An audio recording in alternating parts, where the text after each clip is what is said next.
Welcome to A Better Life. I'm your host, Hank Yennigan, and today we're speaking with Mr. Lloyd Kelly. How you doing, Lloyd? I'm good. How are you, Hank? Thanks for having me here. Yes, indeed. Good people watching A Better Life.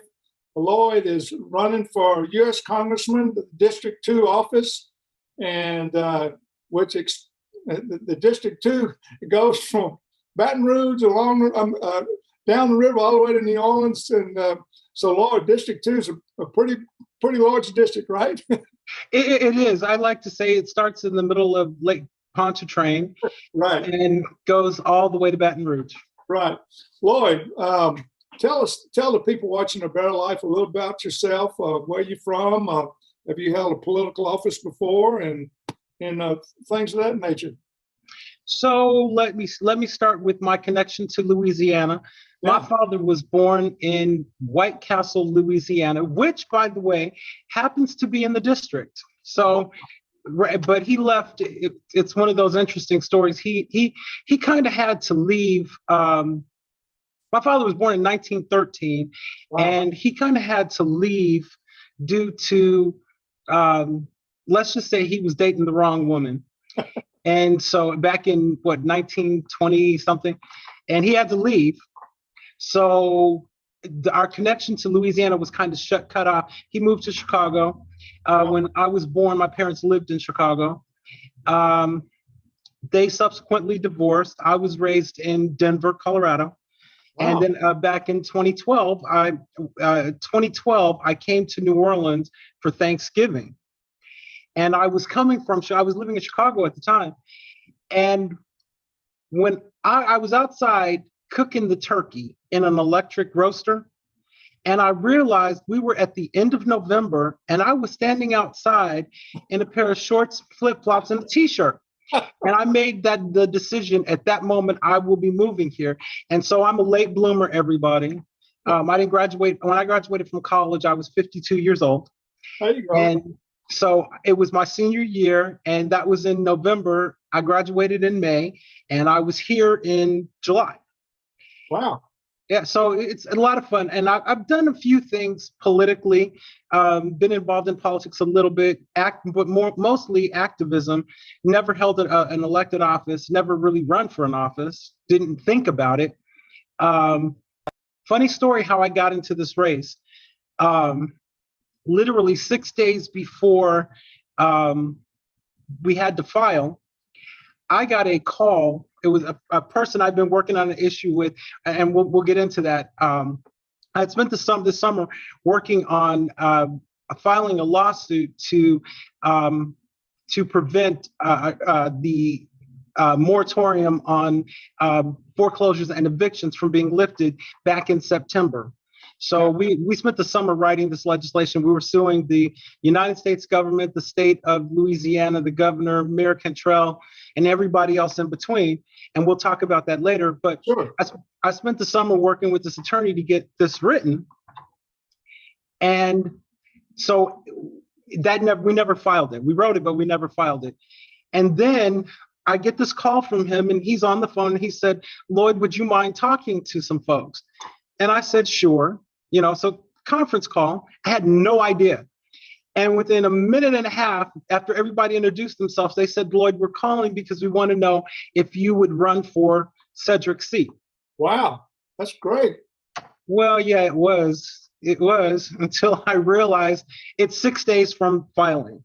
No campaign infrastructure, Wow. no fundraising mechanism. We just decided, okay, why not? Yes. And so we've been running. And one thing that I've noticed is that I've been running an issues-oriented campaign. I don't do the, let's all unite and we'll all work together and life is going to be great. I don't do that. I have three very specific issues, and now I'm adding a fourth one, but three specific issues that I want to work on in Washington. The first being the moratorium, an extended moratorium on evictions and foreclosures, particularly with regard to the 2nd Congressional District in Louisiana. New Orleans, which makes up more than half of the district, sure, is literally at risk, twice as high the risk of a foreclosure or eviction than any other place in the entire country. Wow. Well, Lord, So, I'm sorry. So what we need is first, no one knows where this pandemic is going. And I'm sorry, I do not believe it's going to be over when they're telling us, because even though we have the vaccines, and that's a wonderful thing, and God has blessed us, we also have the two new variants, the New York variant and the California variant, that the vaccine doesn't work on. right. So you start throwing millions of people into the streets, you're going to have a real health crisis on your hands, because that's 10 million people being evicted from their homes is probably the biggest super spreader event we've ever had. You cannot do that at the height of this pandemic, and like you said, I agree with you. You don't know when it's going to end, and putting families out on the street, and because of the pandemic, because of people being laid off and don't have a job or whatever, and people cutting back, it's unfortunate. Well, Lloyd, tell us a little bit more about and then we'll get you other 2 or 3 points. Tell the people watching A Better Life, where do you live in New Orleans, and family and anything like basics about yourself. Well, my partner and I live in New Orleans East. I've been here since 2013. He's been here forever. Pretty well known.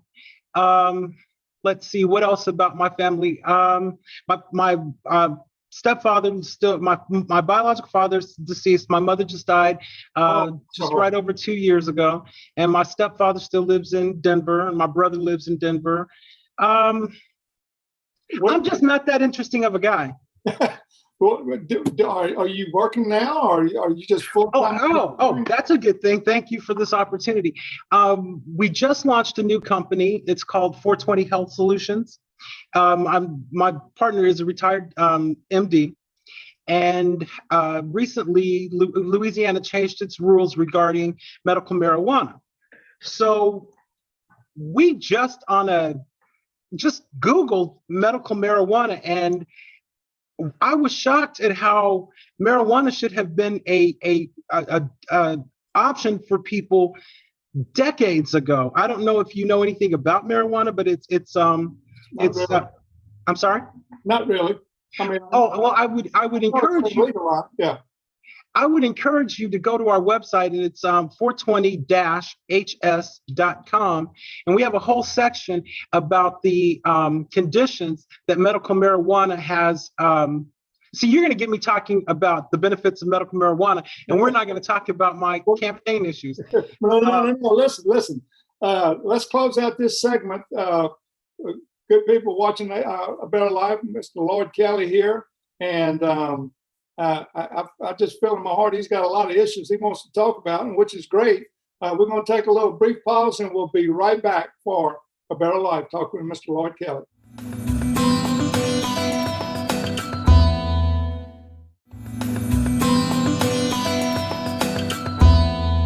Welcome back to A Better Life. We're here talking with Mr. Lloyd Kelly.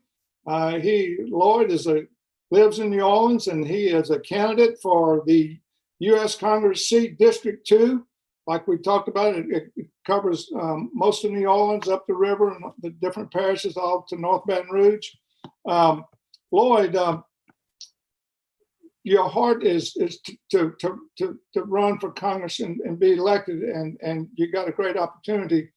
Tell us some of the 3 or 4 issues you started to talk about a little while ago that really is on your heart, that you want to see changed, or laws changed in Louisiana or in the United States for the good of the Louisiana people. So let me quickly finish up with the moratorium, because there's 2 pieces to the legislation that I'm working on. One is that the science community has to say it's safe. Pandemic is over. And second, the government has to have time to figure out a plan, which the easiest thing to do is to use FHA to refinance everyone's home and to work something out with landlords and that kind of thing. And we can just reset everything. And so the government has the resources to do it. Do we have the political will to do it? And I think if I'm in Congress, we will have the political will to do it. So my second issue, which is a little more controversial, is a complete and total overhaul of our criminal justice system as a country. Yes. And it starts with a repeal of the exception to the 13th Amendment. Are you familiar with the exception to the 13th Amendment? I may be if you bring it to my recollection. So basically, the 13th Amendment is what gave African Americans their freedom after slavery. And it says that no person shall be enslaved or forced into servitude except for those that have been duly convicted of a crime. I agree. So when you break that down, if you're incarcerated, right, then you are a slave. Wow. Okay. That's what it says. It very clearly states that. Wow. And so then we have this little thing in our system called a lease prisoner program. Have you ever heard of that? Because I hadn't until. No, I haven't either. So a lease prisoner program, and Louisiana is real good for it, can lease the labor of their slaves to private industry. Like picking up trash on the side of the interstate or something? No, well, that could be something if it's a private company that has the contract to do it. Or they could man a call center. They can sew lingerie for national corporations or international corporations, but literally work, and they get paid 40 cents to $4 a day. And as a matter of fact, Michael Bloomberg used prison labor to make the phone calls for his campaign. What? Yeah. Oh, yeah. Check it out. So, my simple way of thinking, taxpayers are paying for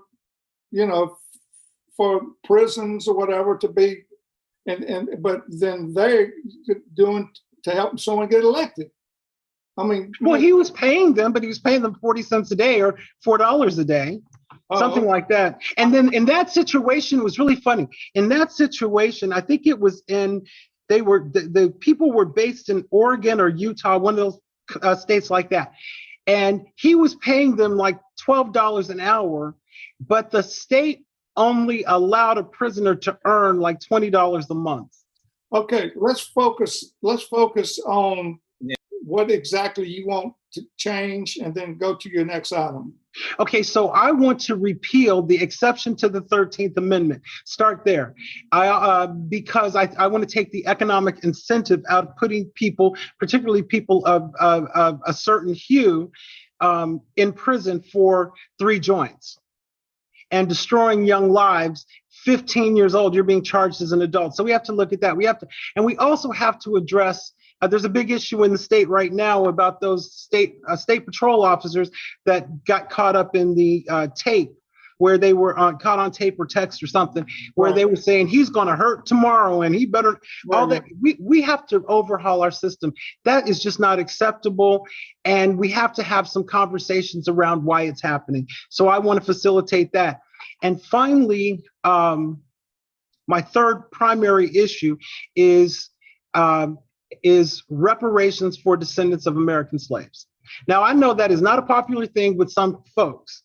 However, in this last election, we talked a lot about racial reconciliation.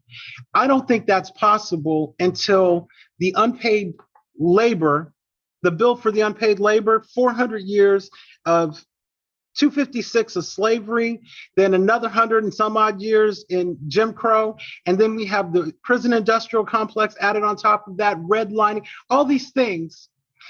There's a bill due, and I want the citizens of the 2nd Congressional District to understand this point. This is not directed at an individual. This is not about an individual. It was the United States government that legalized slavery in this country.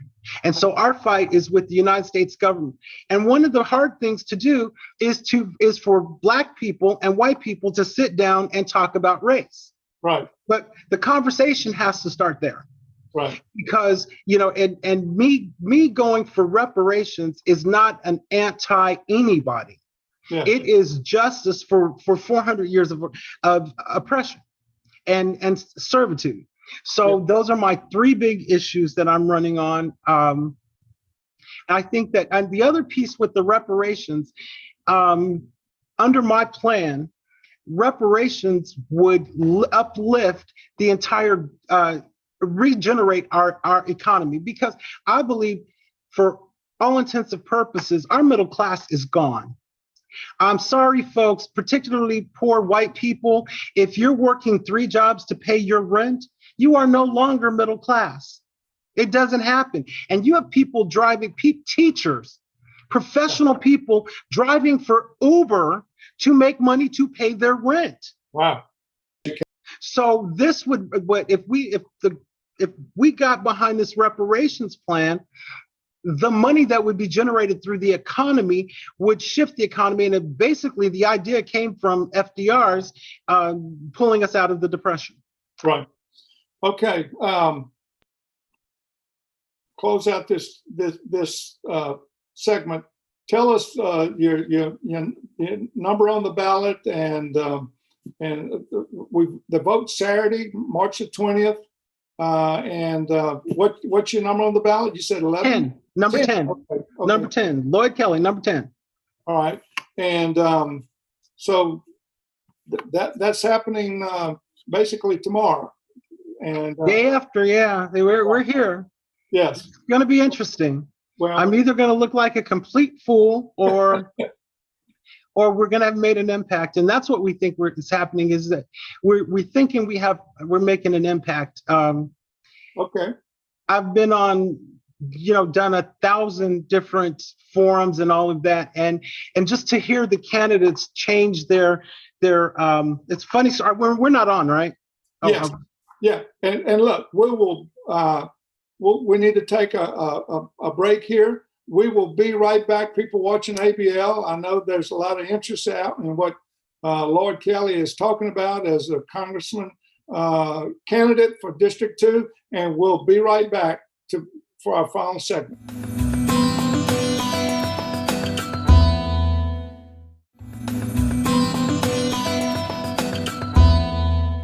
All right, welcome back to A Better Life. This is our last segment to talk with Mr. Lloyd Kelly. People, Lloyd has really let his heart out on what he feels for the District 2 race coming up for this Saturday for U.S. Congressman District 2, representing New Orleans, up the river all the way to northern part of Baton Rouge. So, Lloyd, give us just we felt your heart on the 3 or 4 issues that you really want to focus on as any elected. But what do you encourage the people to do this Saturday, and just talk about their responsibility and what you need them to do? I need people to vote. I mean, literally, just get out and vote. And if you can hear my voice, punch number 10 clearly. That's the best candidate. Mr. Kelly is awesome. But please get out and vote for someone. And I would point out that while everyone thinks we live in a democracy, we don't. We live in a representative democracy. And the difference is, in a democracy, everybody has a vote. But in a representative democracy, only one person has a vote, and they represent a large group of people, i.e. our Congress, 435 people plus the Senate, all of that. So it's important that you know who is representing you and what they feel. And I would just ask people to look at the candidates, particularly the ones that are considered the front runners or establishment candidates, and look at what they've done. They talk about a combined shared experience of over 40 years. Right. And look at where we're at. It took 11 years after Katrina. It took 11 years for New Orleans East, which makes up 66% or 2/3 of the footprint of the city of New Orleans is New Orleans East. It took 11 years to get a hospital. So I told you when I moved here, I was 52 years old. If I had had a heart attack, I was probably going to die because they couldn't get me to a hospital in time. And that is just not acceptable. And people that have been in experience, they have to be responsible for that. Yeah. How does our congressman who lives in New Orleans East not make it a focus that we get a hospital immediately. Or where's the economic infrastructure back in New Orleans East? It's Yes. my understanding. Go ahead. No, So, I just wanted to talk. You just, the issues we talked about, and you're encouraging the people to get out to vote. I love New Orleans and love the people, and of course, love everything that goes with New Orleans, the food and the hospitality and everything. Just address the feelings of the New Orleans people and what you're out there on the streets and speaking to them every day, and you've expressed your heart on the 3 or 4 issues there. Anything else you need to feel like you need to close out and tell the people watching A Better Life?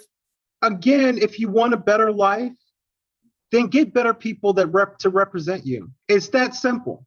It was funny. We were in a forum and Canada talked about how they're concerned about the people living in Cancer Alley and how that ecological situation, but you voted to allow them to put a fossil fuel energy plant in New Orleans East.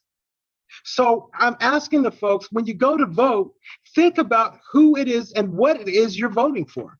And I don't think I can say it any more plain than that. I got you. Okay. What are some of the other issues?